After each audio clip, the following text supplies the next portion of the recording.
bom dia, boa tarde, boa noite. Eu não sei que momento que você vai viver essa ministração, mas é um prazer, uma alegria no Senhor Jesus poder estar ministrando para você também, não somente para este povo que está aqui na comunidade, mas também para você. Eu tenho frisado nas minhas últimas ministrações sobre a necessidade de se compreender e crer. Quem é Jesus Cristo de Nazaré? E é essencial, amados, que você saiba quem é Jesus. Você saiba dizer quem é Jesus, não segundo o teu pensamento, as suas convicções humanas, tradições humanas, não. Mas segundo as Escrituras, segundo o conhecimento que Deus revelou nas Escrituras acerca de Cristo. Por isso que você precisa ter contato com as Escrituras, com a Bíblia. Você precisa ter uma Bíblia, você precisa buscar conhecer Jesus através da revelação dele na palavra.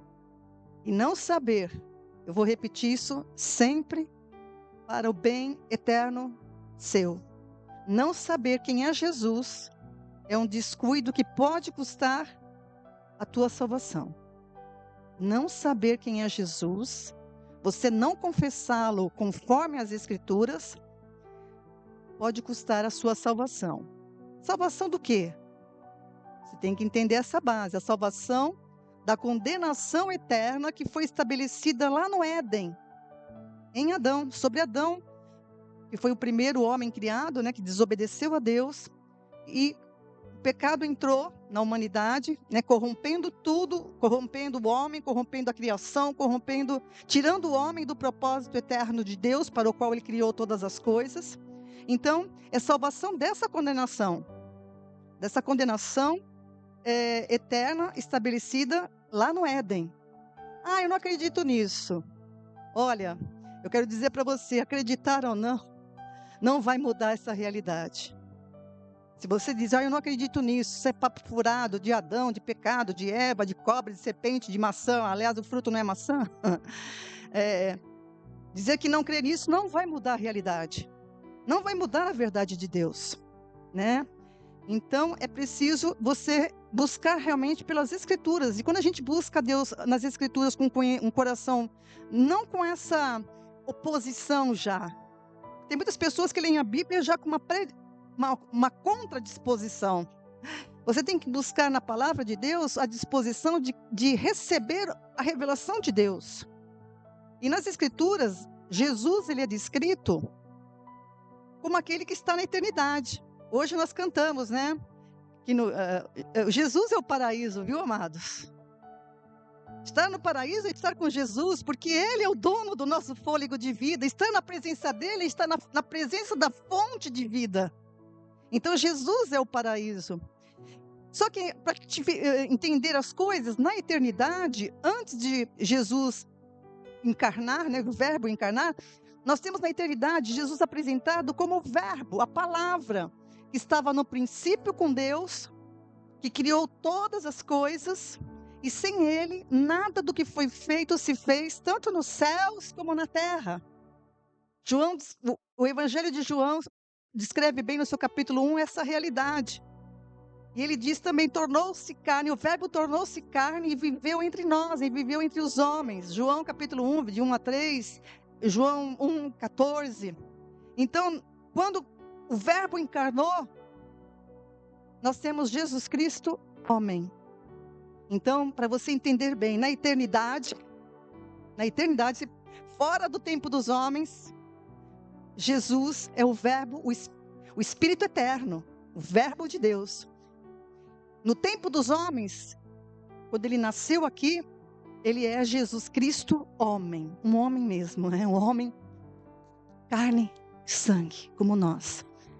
Na eternidade, quando ele volta para o céu, aí já não mais como um homem comum, quando ele é ressuscitado, ele é glorificado, ele volta à sua condição original. E agora, ele é o Senhor dos senhores e o Rei dos reis. Ele é o Senhor dos senhores e o Rei dos reis.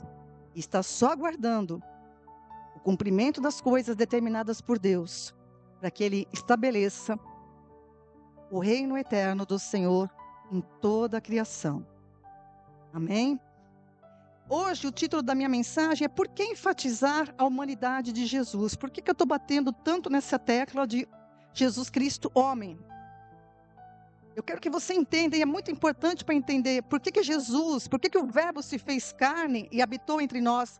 É preciso entender qual é o motivo, qual é a origem, qual é a necessidade de ter feito isso. E eu vou recapitular uns pontos essenciais que é para frisar bem essa realidade que fez com que Jesus encarnasse, morresse numa cruz e ressuscitasse. Amém?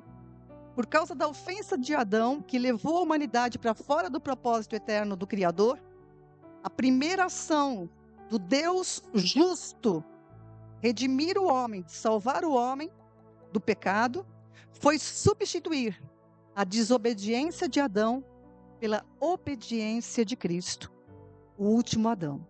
Isso é muito importante, amados. Grave isso. Eu vou repetir.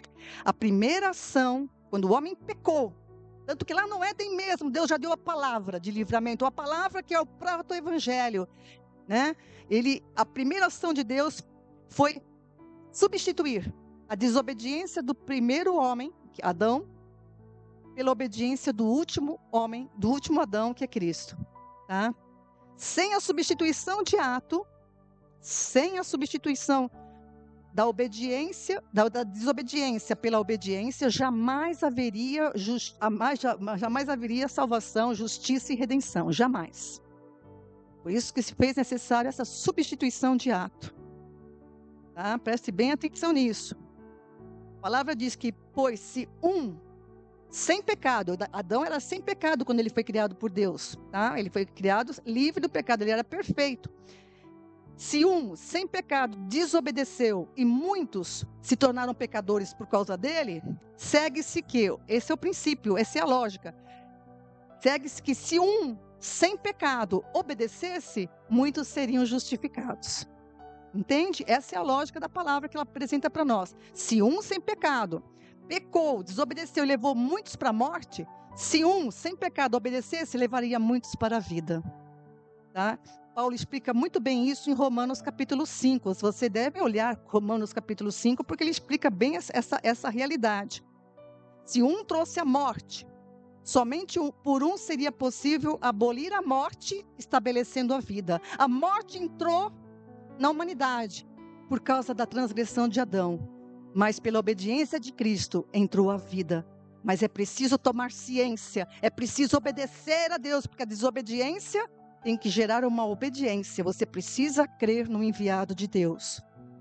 Paulo diz em 2 Timóteo 1,10. Olha que coisa maravilhosa. 2 Timóteo 1,10. E que é manifesta agora pela aparição de nosso Salvador, Jesus Cristo, o qual aboliu a morte. Presta atenção na linguagem, aboliu a morte. Que morte é essa? A morte eterna.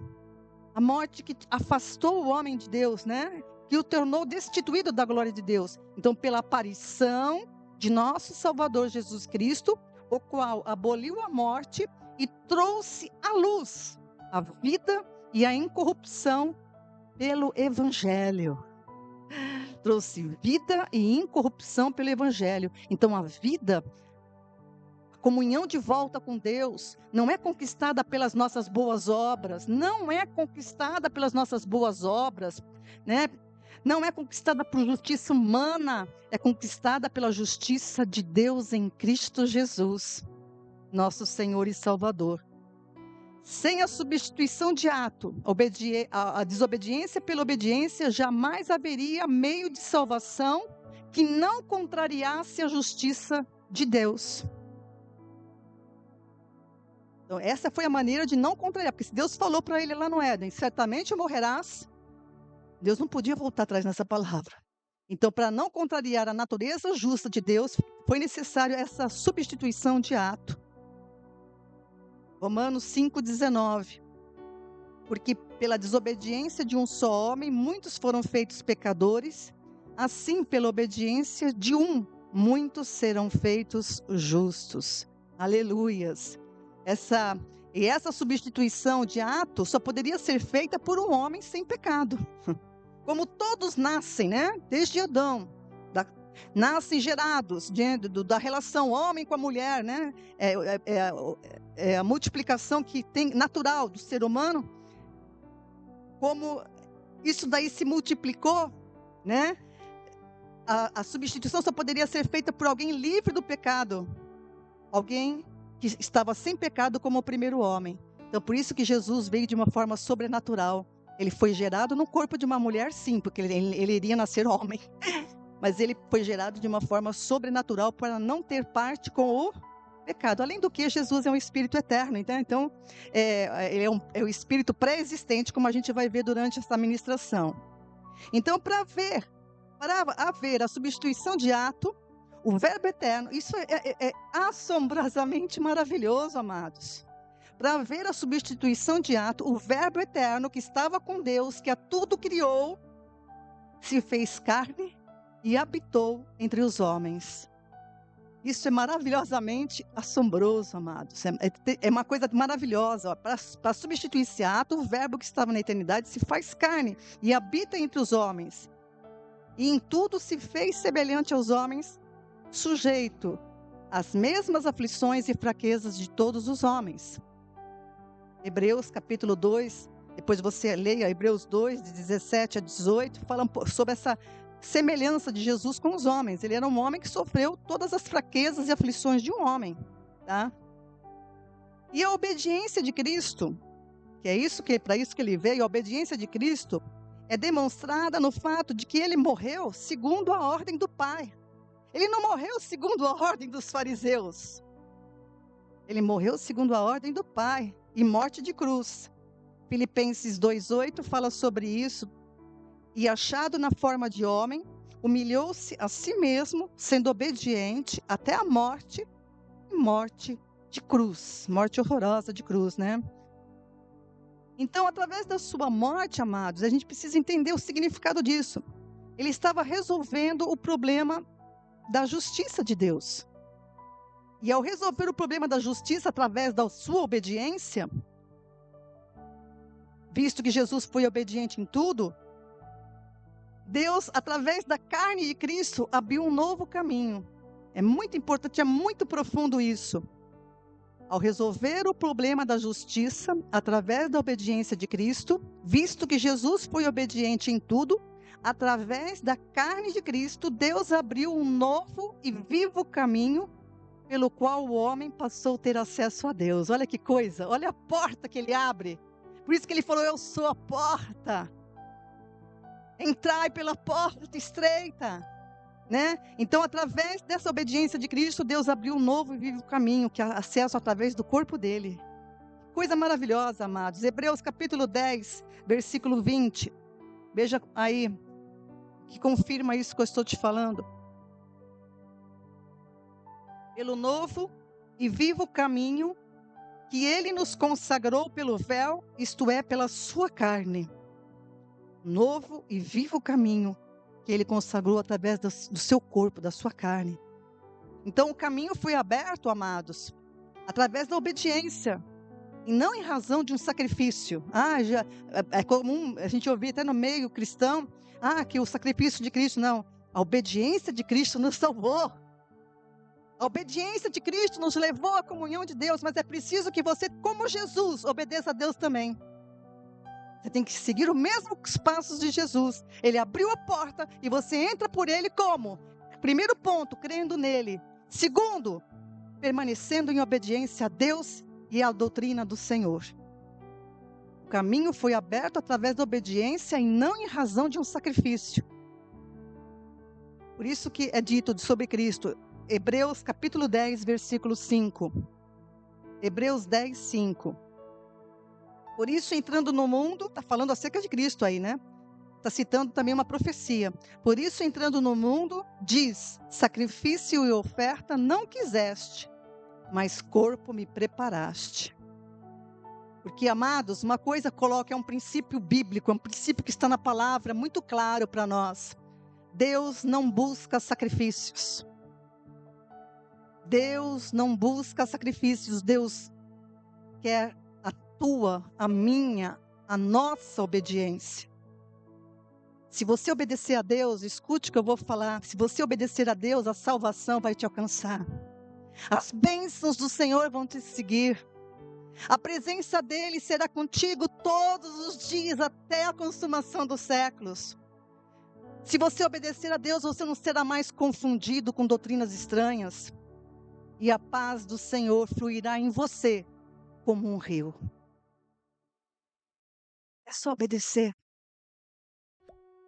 É só obedecer. Mas para isso é preciso o conhecimento que o Senhor nos dá na palavra. Não é qualquer conhecimento. É o conhecimento que Deus deu na sua palavra. Então esse verbo que se fez carne se tornou um homem. E eu quero frisar isso muito bem, porque existem muitas doutrinas estranhas acerca disso. Jesus foi 100% homem. Ele não era um anjo, né? Ele não era... Existem muitas teorias sobre... Existe, viu, amados? Ele veio como um homem, ele veio como servo para fazer a vontade de Deus. Para que o propósito eterno de Deus, estabelecido antes de haver mundo, se concretize, né? Se cumpra. E ele se estabeleça o reino eterno de Deus. O objetivo de tudo, amados, da palavra, o objetivo total, se você quer o fim, glória, é o reino eterno de Deus, estabelecido sobre toda a criação. Tá? Então é importante você entender esse propósito agora. E Jesus, enquanto estava na carne, eu digo carne aí no sentido, né, porque existe uma confusão teológica com esse termo carne, que é absurdo, né? Enquanto ele esteve no corpo, né, nós como homem, ele não era onisciente, nem onipotente e nem onipresente. Não, ele não era, né? Por exemplo, quando ele disse, certa vez que perguntaram para ele quando o reino se estabeleceria, tal, lá em Marcos capítulo 13, em torno do versículo 25, 26, ele disse que não sabia a hora, não sabia nem o dia nem a hora da sua volta em poder e glória. Ele realmente não sabia. Naquele momento ali, ele não sabia, porque ele era um homem como nós. Mas hoje, ressurreto, glorioso, sentado à destra de Deus, voltando à sua condição e à sua glória que ele tinha antes de ser Jesus Cristo, ele sabe. Ele sabe. Marcos 13, 32. Mas daquele dia e hora ninguém sabe, nem os anjos que estão nos céus, nem o Filho, senão o Pai. Então, naquele momento, Jesus não sabia dizer para ele sobre isso. Entende? Porque naquele momento ele era um homem. Tá? Ah, mas pastor, e os milagres, as coisas que ele parecia saber, que ele revelava a intenção dos corações. E como é que é isso? Né? É porque o dedo de Deus era sobre ele. O dedo de Deus era sobre ele. Deus fala comigo. Eu não sou Deus, mas Deus fala comigo acerca de pessoas. Deus fala comigo acerca de situações. Deus revela para mim coisas que eu não sabia. Você entende? Aquele que está em comunhão com Deus tem isso. O dedo de Deus é sobre a pessoa.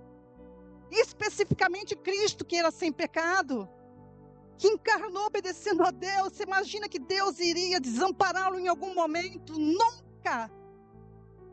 A mão de Deus era sobre ele. O dedo de Deus é uma figura de linguagem para revelar o poder de Deus que estava sobre esse homem.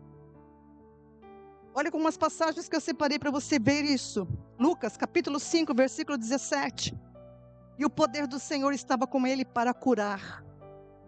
O poder do Senhor estava com ele para curar. Lucas, capítulo 11, versículo 20. Jesus mesmo falando, se porém eu expulso os demônios pelo dedo de Deus, certamente é chegado o reino de Deus sobre vocês. Jesus mesmo falava, ele admitiu isso. Se eu expulso demônios pelo dedo de Deus, olha, fica atento, porque chegou o reino de Deus sobre vocês. Fica atento. Outra passagem, João 10, 25, Jesus respondeu, já falei, mas vocês não acreditam. As obras que eu faço em nome do meu Pai dão testemunho de mim.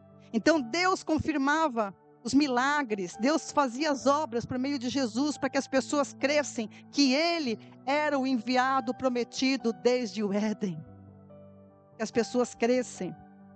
Então, amados, Cristo se esvaziou da sua glória e ele assumiu a natureza humana sem pecado e se identificou conosco em todos os aspectos da vida, desde o nascimento, aliás, desde da geração no ventre, imagine, até a morte dele. Filipenses capítulo 2, versículos 6 e 7, depois você vê que é a sequência, né? Só que diferentemente de Adão, ele foi obediente até a morte, e morte de cruz. Tá? Por que eu preciso enfatizar a humanidade de Cristo? E muito importante deixar claro que Jesus foi homem, para rechaçar a ideia de que ele não veio em carne. Que embora a gente visse ele, as pessoas o vissem como um homem, ele não era um homem natural.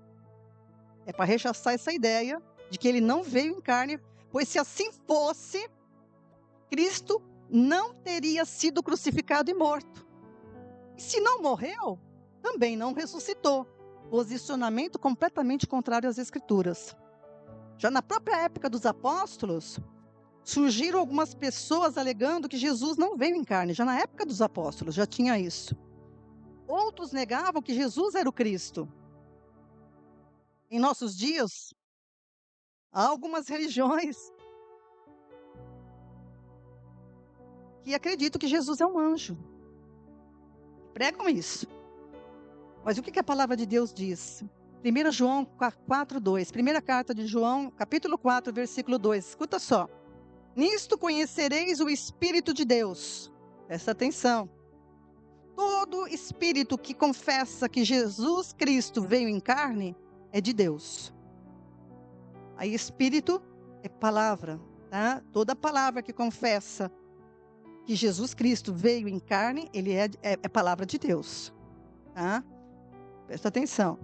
Segunda carta de João, capítulo 1, versículo 7. 2 João 1:7.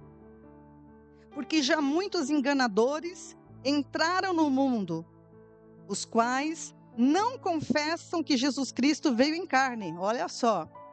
Este tal é o enganador e o anticristo. Então, existem vários alertas da palavra dizendo quem dizer que Cristo não veio em carne ou que ele era um anjo, é espírito enganador e o anticristo. É espírito do anticristo. 1 João 4:3.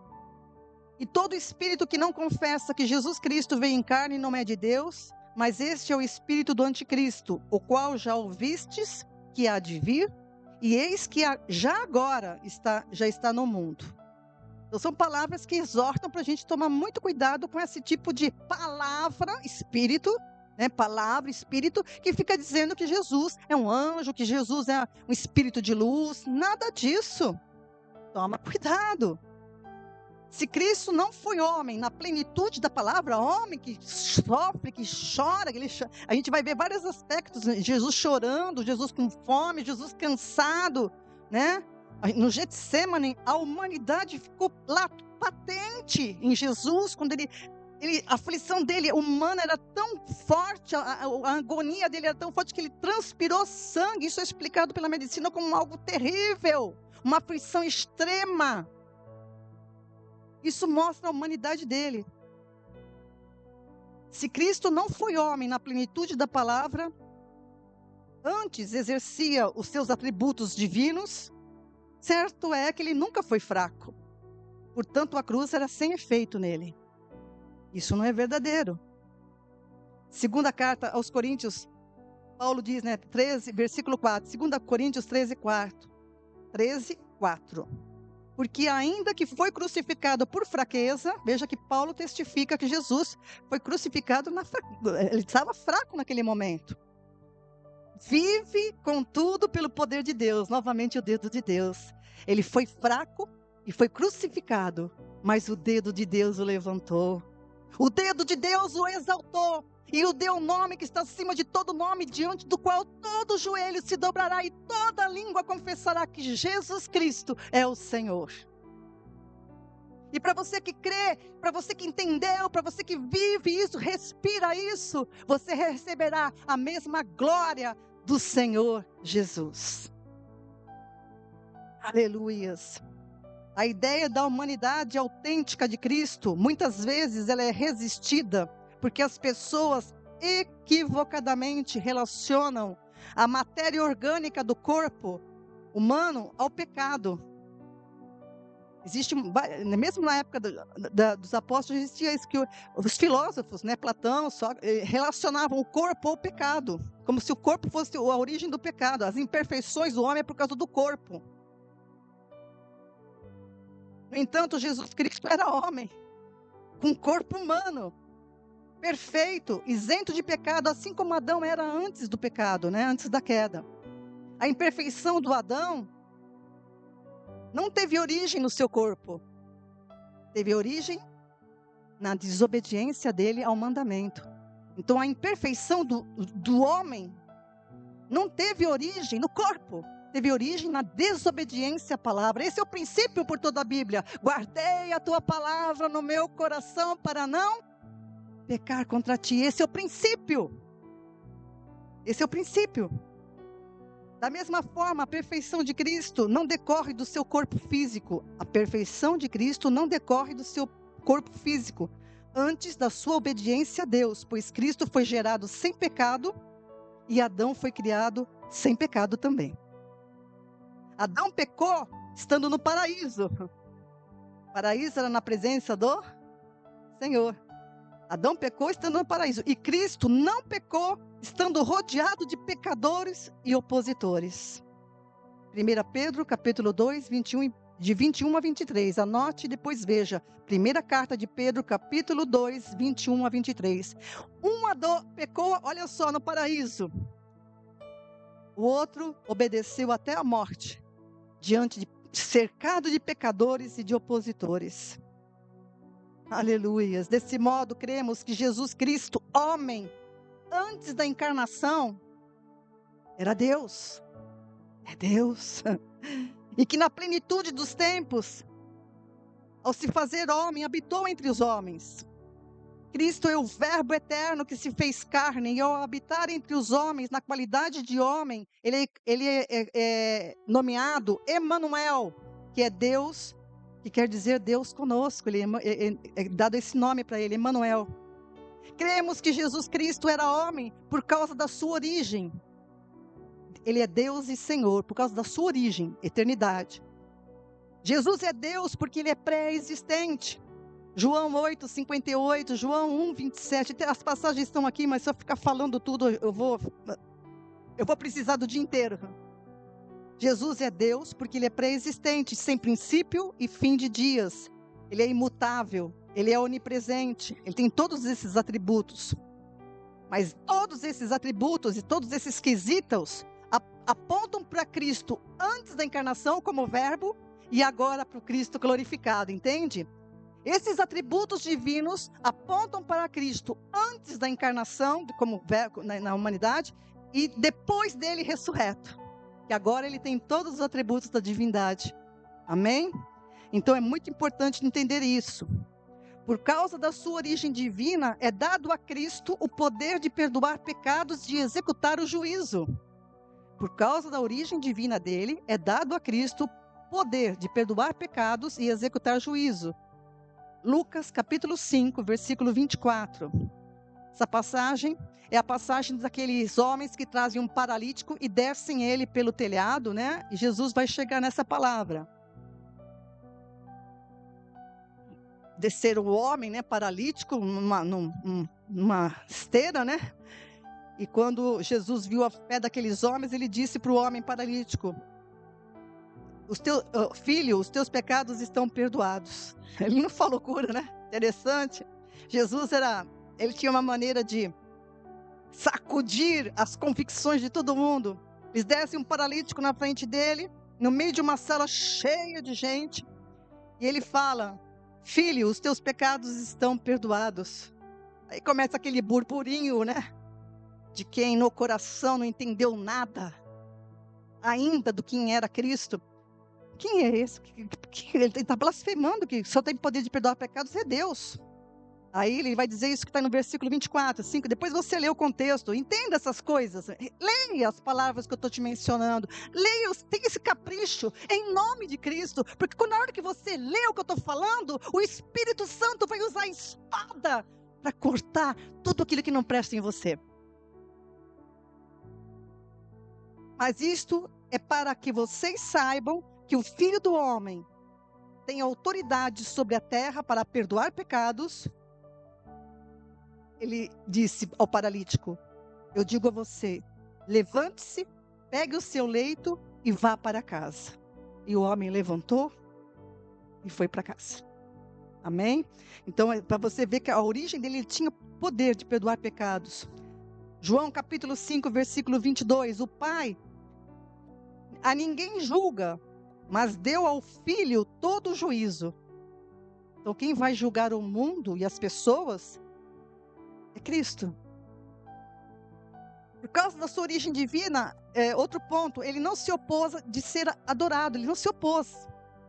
Todas as pessoas que entenderam, discerniram que ele era o Cristo, o enviado de Deus, se prostravam diante dele em adoração. Ele não evitou isso, ele não falou, levanta. Ele não fez como os discípulos, Paulo, né, os outros discípulos, quando se ajoelhavam diante dele, não, levanta que eu sou homem que nem você. Mas Jesus não impediu, quando as pessoas se prostravam, né, beijavam os pés dele, e ali na presença dele, ele não impedia isso.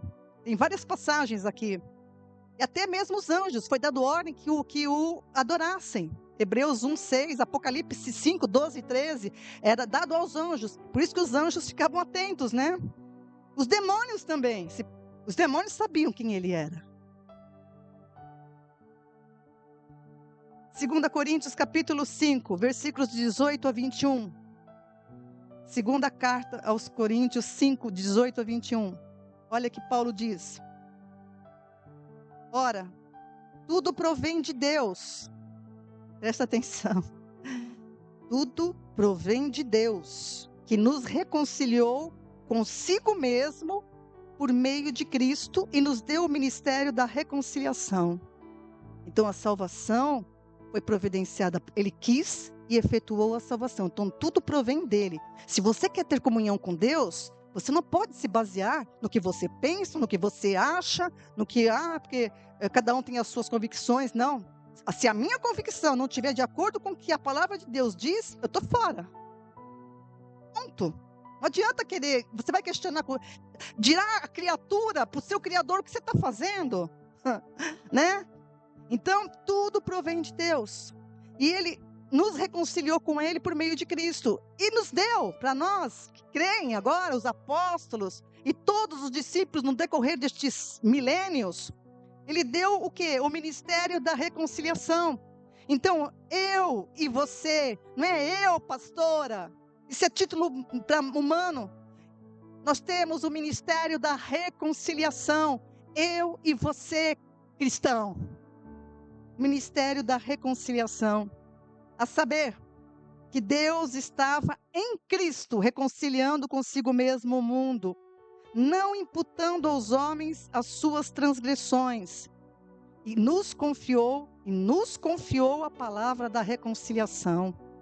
A palavra da reconciliação não pode ser subjetiva minha, não pode ser de uma doutrina humana, não é de uma placa de igreja, é da Bíblia, é das Escrituras. Tem que estar de acordo com as Escrituras, porque se não falar segundo as Escrituras, nunca verá a luz do Senhor. O ministério da reconciliação tem que estar baseado na palavra, sem transtorná-la, sem mudá-la. Por isso que a gente precisa estudar a palavra com muita sabedoria, buscando a luz do Senhor sobre nós. Versículo 20, de sorte que somos embaixadores em nome de Cristo, como se Deus exortasse por meio de nós. Em nome de Cristo, eu suplico, se reconcilie com Deus. Que coisa linda! Em nome de Cristo, se reconcilie com Deus. Aquele que não conheceu o pecado, ele se fez pecado por nós, para que nele fôssemos feitos justiça de Deus. Aleluias. A Bia também leu o texto, né, no começo, falando sobre isso, né? Foi, filha? Eu até marquei aqui. Deixa eu ver se eu...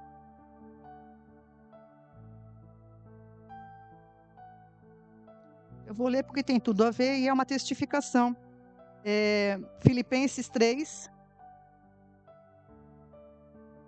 Ela diz uma palavra sobre Paulo, né? Paulo falando que ele foi, pela excelência do conhecimento de Cristo, ele considerou tudo que ele tinha antes como refúgio, como lixo, como esterco, para ganhar Cristo. Presta atenção nessa palavra. Paulo era uma pessoa impressionantemente de Deus. Ele entendeu toda a revelação de Deus. Ele penetrou nele de uma maneira tão profunda. Ele teve revelações também sobrenaturais, né? E ele abriu mão para ter a Cristo. E ele diz, né? E ser achado nele, não tendo justiça própria, que vem da lei, que vem de obras humanas, mas a que vem pela fé em Cristo, a saber, a justiça que vem de Deus pela fé. E essa fé é Cristo, porque sem Cristo é impossível agradar a Deus. Amém? Então, tudo concernente à salvação, amados, tudo concernente à salvação provém de Deus, pois Ele nos reconciliou consigo mesmo por intermédio de Jesus Cristo, homem. Tá? Deus nos reconciliou consigo mesmo por Jesus Cristo e não Deus reconciliou consigo mesmo por Deus. Entenderam? Deus nos reconciliou consigo mesmo por meio de Jesus Cristo, homem, e não por meio de si mesmo. Entenda isso. Isso significa que a natureza de Cristo era única, humana. Deus se fez homem, o verbo se fez carne, e não o verbo se disfarçou de homem, como alguns falam e entendem. Ele não era um disfarçado de homem, ele era um homem mesmo. E agora eu vou falar uma coisa bem interessante para você que eu já ministrei sobre isso na igreja, mas é importante eu frisar aqui. Qual é a diferença entre Cristo e os demais homens? Ele era um homem, mas qual é a diferença? A diferença é que os espíritos, presta atenção, você que me ouve, que acredita na doutrina da reencarnação, analise isso à luz da palavra, em nome de Cristo. Em nome de Cristo, eu suplico a você, se reconcilie de Deus por meio da justiça divina. Os espíritos dos homens, quando no nascimento deles, eles são criados por Deus. No momento ali da concepção, já foi visto isso, né? Vocês ouviram falar de um vídeo, foi você que falou, filho, de um vídeo, de que no momento de uma fecundação, uma luz, parece que eles viram numa ultra... Foi visto numa ultrassonografia, uma explosão de luz, naquele momento ali no ventre, né? Sobre o feto, quando fecunda, na fecundação. Então, o espírito do homem é criado nesse momento. O mesmo poder que ali no Éden pegou o barro e soprou e deu fôlego de vida, aquele ser se tornou uma alma vivente, continua operando em cada fecundação. O oleiro é o mesmo, e o poder dele, através do seu poder, ele sopra e o espírito é gerado. Então, cada ser humano é um espírito único, uma identidade única, porque quando o espírito se une com a carne, o corpo que está sendo formado se torna uma alma vivente.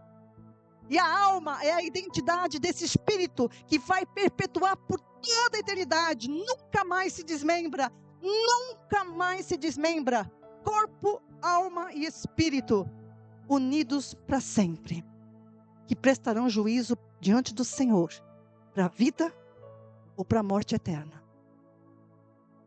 Então, os espíritos dos homens são, nesse momento, Zacarias, olha lá, Zacarias capítulo 12, versículo 1. A alma, amados, é a identidade do espírito. Corpo, sopro de Deus, o espírito, junto com o corpo, alma vivente. A alma é a identidade do espírito, daquele espírito, tá? Zacarias 12, versículo 1, diz o Senhor, que estende o céu, funda a terra e que forma o espírito do homem dentro dele. Olha lá, presta atenção, grifa isso. Forma o espírito do homem dentro dele. Isaías capítulo 42, versículo 5. Isaías 42, 5. Assim diz o Senhor, assim diz Deus, o Senhor, que criou os céus e os estendeu, espraiou a terra e a tudo quanto produz, que dá respiração ao povo que está nela, e o Espírito aos que andam nela.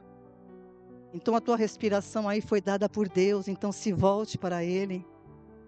O Espírito que você tem foi criado por Ele, para você.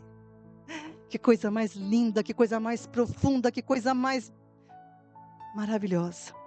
O Espírito de Jesus Cristo, agora, isso são os homens. Agora o Espírito de Cristo já era pré-existente, porque Ele é um Espírito eterno.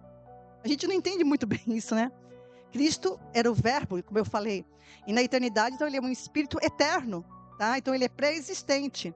Então, essa é a diferença dos homens. Os homens, o Espírito dos homens são gerados, são criados por Deus na concepção. Mas Jesus não, Ele foi pré-existente, tá?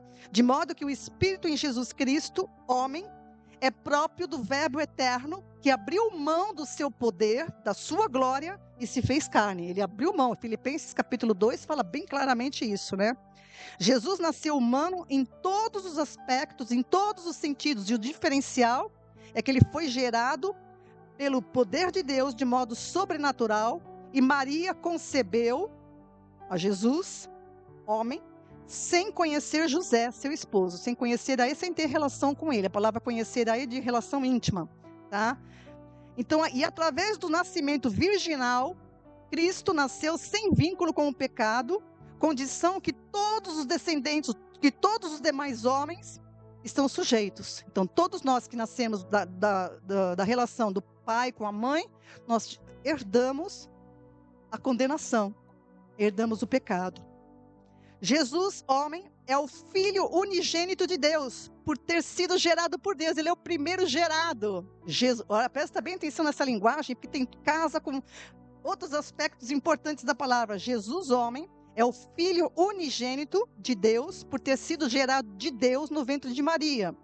E por ter sido concebido por Maria, Cristo é filho de Davi, que ela é descendente de Davi. Então, veja só, Jesus é o primeiro gerado de Deus, então ele é chamado de unigênito. Mas agora Jesus é chamado de primogênito de muitos irmãos semelhantes a ele. Tá? Porque agora ele tem muitos irmãos semelhantes a ele.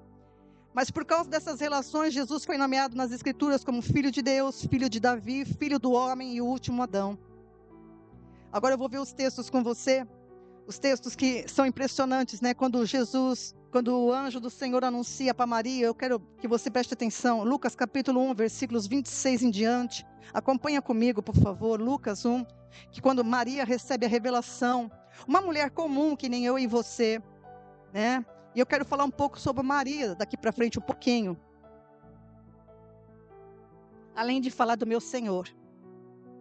E no 6º mês, Lucas 1, 26, e no 6º mês, foi o anjo Gabriel enviado por Deus a uma cidade da Galileia chamada Nazaré, a uma virgem desposada com um homem. Ela estava assim, já engatilhado, né, o casamento dela, vamos dizer assim. Cujo nome era José, da casa de Davi. José também era da casa de Davi. E o nome da virgem era Maria. E vindo o anjo até ela, ele lhe disse: Salve, agraciada, o Senhor é contigo, bendita és tu entre as mulheres. E vendo ela, turbou-se muito com a sua palavra, e considerava que saudação seria esta. Disse-lhe então o anjo: Maria, não temas, porque achaste graça diante de Deus.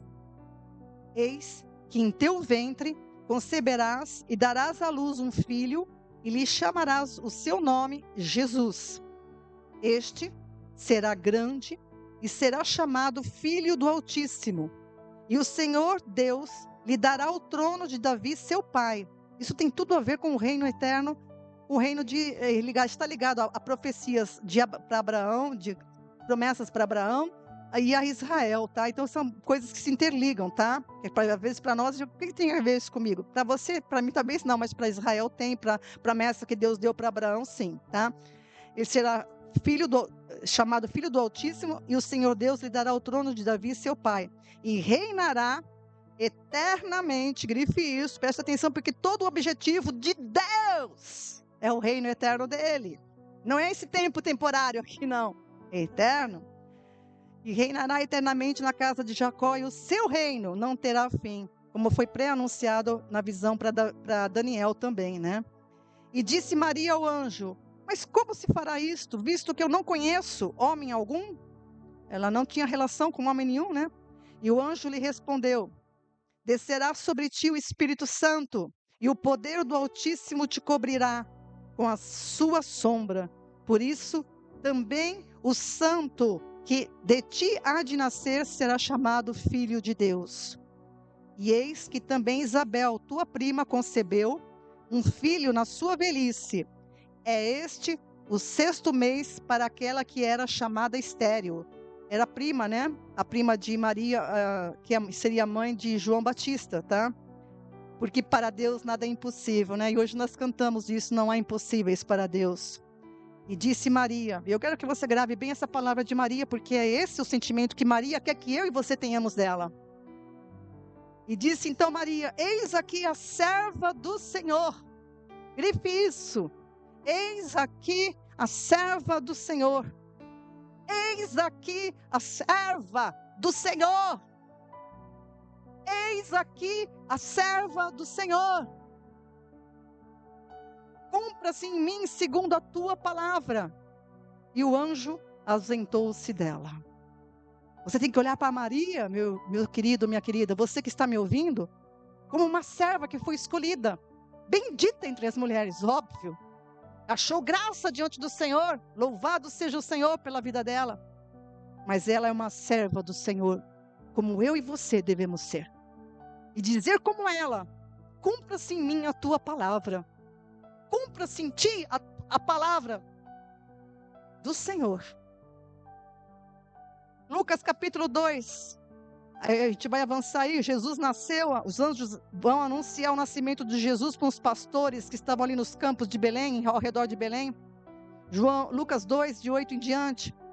Ora, havia naquela mesma comarca pastores que estavam no campo e guardavam durante as vigílias da noite o seu rebanho. Então eles estavam ali guardando o rebanho. Eis que o anjo do Senhor veio sobre eles, e a glória do Senhor os cercou de resplendor, e tiveram grande temor. E o anjo lhes disse: não temais, porque eis que vos trago novas de grande alegria, que será para todo o povo. Pois na cidade de Davi vos nasceu hoje o Salvador, que é Cristo, o Senhor. É possível a gente não ficar arrepiada da cabeça aos pés diante de uma palavra dessa. Os anjos vão ali e testificam para aqueles pastores que Jesus, o Salvador, o Cristo, nasceu. Que coisa mais linda, amados. Portanto, queridos, o Jesus histórico que nasceu em Belém, que viveu em Nazaré, ele foi um homem igual a todos os homens. O mesmo poder que atuou sobre o barro, concedendo fôlego de vida para Adão, é o mesmo poder que atuou no ventre de Maria, gerando Cristo. E eu quero falar isso, né? Que Maria, ela foi a mãe de Jesus Cristo, homem. É muito importante, amados, a gente não se deixar persuadir pelo espírito do anticristo. Que o espírito do anticristo, ele está no mundo, ele leva as pessoas a tirar o foco de quem é Cristo. E ele fez isso, colocando o foco em Maria. À luz das Escrituras, Maria foi a mãe biológica de Jesus Cristo, homem. Tá? E não como afirma o dogma católico que diz que Maria é a mãe de Deus. Não. Maria não é a mãe de Deus. Maria foi a mãe de um homem em tudo semelhante aos homens. Né? Mas como ele foi gerado pelo poder de Deus no ventre dela, pela ação sobrenatural do Espírito Santo, ele veio ao mundo livre do pecado, tornando-se assim o último Adão. Maria é a mãe de Jesus e não a mãe de Deus. E nem a perpétua virgindade, nem a mãe da igreja, nem a medianeira, nem a corredentora, que são títulos dados na igreja católica, ou a rainha do céu. Não! E essa semana, A gente teve uma correção do que o Papa publicou, né, que eu acho que escandalizou a muitos. O Papa publicou, eu até anotei aqui embaixo, que é uma nota doutrinal Mater Populi Fidelis, dizendo o seguinte: a salvação é somente em Jesus Cristo.